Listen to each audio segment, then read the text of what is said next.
Assalamualaikum warahmatullahi wabarakatuh. Perkenalkan, nama saya Muhammad Taufik Putra dengan NIM 2335017.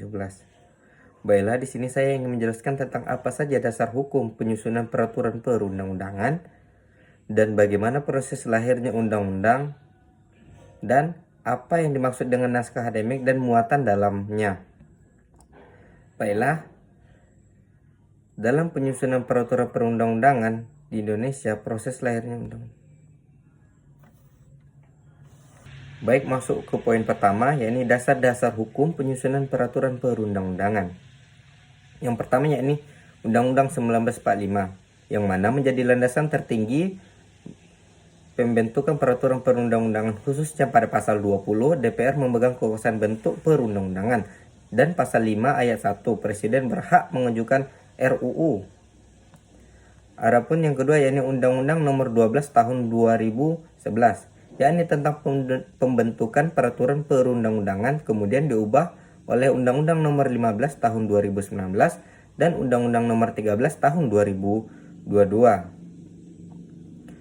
Adapun yang ketiga ini Peraturan Presiden Nomor 87 Tahun 2014 tentang peraturan pelaksanaan UU 12 Tahun 2011 memuat pedoman teknisi penyusunan naskah peraturan. Adapun poin keempat yakni Peraturan Menteri Hukum dan HAM. Misal nih, Kemenkumham Nomor 20 Tahun 2015 tentang penyusunan naskah akademik.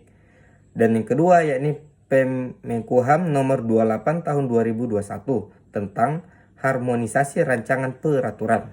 Adapun poin kelima yakni asas-asas pembentukan peraturan perundang-undangan yang baik.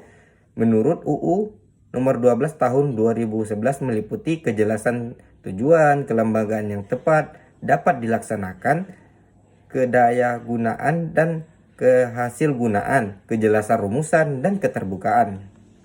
Adapun terkait proses lahirnya undang-undang, menurut pembentukan undang-undang menurut Nomor 12 Tahun 2011, proses lahirnya undang-undang yang mana pembentukan UU menurut Nomor 12 Tahun 2011.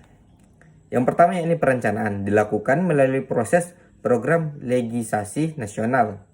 RUU harus masuk proklenas kecuali kondisi tertentu, misal dalam keadaan luar biasa. Pengusul RUU wajib dilakukan oleh Presiden, DPR, dan DPD. Dalam melakukan penyusunan RUU, jika RUU berasal dari pemerintah, maka disusun oleh kementerian lembaga yang terkait, wajib disertai naskah akademik, dan dilakukan harmonisasi di Kementerian Hukum dan HAM. Jika RUU dan DPR atau DPD dibuat oleh kelengkapan DPR, DPD yang berwenang, wajib dilengkapi dengan naskah akademik. Adapun poin ketiga dalam pembuatan RUU yakni pembahasan RUU dilakukan oleh DPR dan Presiden. Kadang melibatkan DPD untuk bidang tertentu seperti ini, otonomi daerah, desa, pajak, pendidikan, dan lain-lain. Adapun tahapan pembahasan terdiri dari tingkatan 1 yakni rapat kerja, pendapatan fraksi, daftar investasi masalah, dan lanjut ke tingkat kedua yakni pengambilan keputusan dalam rapat paripurna DPR. Dalam melakukan pengesahan RUU, setelah disetujui oleh DPR dan Presiden, RUU diserahkan ke Presiden untuk mengesahkan menjadi RUU. Jika Presiden tidak menandatangani dalam jangka waktu 30 hari, maka RUU tetap sah menjadi UU dan wajib diundangkan. Dalam melakukan pengundangan, diumumkan dalam lembaran negara dan tambahan lembaran negara. Apa sih yang dimaksud dengan naskah akademik? Jadi naskah akademik itu dokumen ilmiah yang berisi tentang kajian, penelitian, data empiris, dan analisis akademik yang digunakan sebagai dasar penyusunan rancangan suatu peraturan perundang-undangan. Sifatnya objektif, ilmiah, dan menjadi landasan agar peraturan dihasilkan tidak bersifat subjektif atau politas semata. Adapun muatan dalam isi naskah akademik, yang pertama yakni latar belakang dan tujuan penyusunan, yakni meliputi masalah yang dihadapi masyarakat, urgensi pembentukan peraturan, tujuan dan manfaat. Yang kedua yakni evaluasi kajian peraturan yang terkait, mengkaji tentang bagaimana kelemahan aturan yang berlaku, kekosongan hukum, tumpang tindih kewenangan, dan kebutuhan pembaruan. Yang ketiga yakni landasan filosofis, yang mana menjelaskan tentang nilai-nilai dasar keadilan, kemanusiaan, mayoritas, dan kebudayaan. Yang keempat yakni landasan silogis, yang mana analisis kondisi sosial tentang bagaimana kebutuhan masyarakat, fakta pada lapangan, dan data statistik dampak sosial.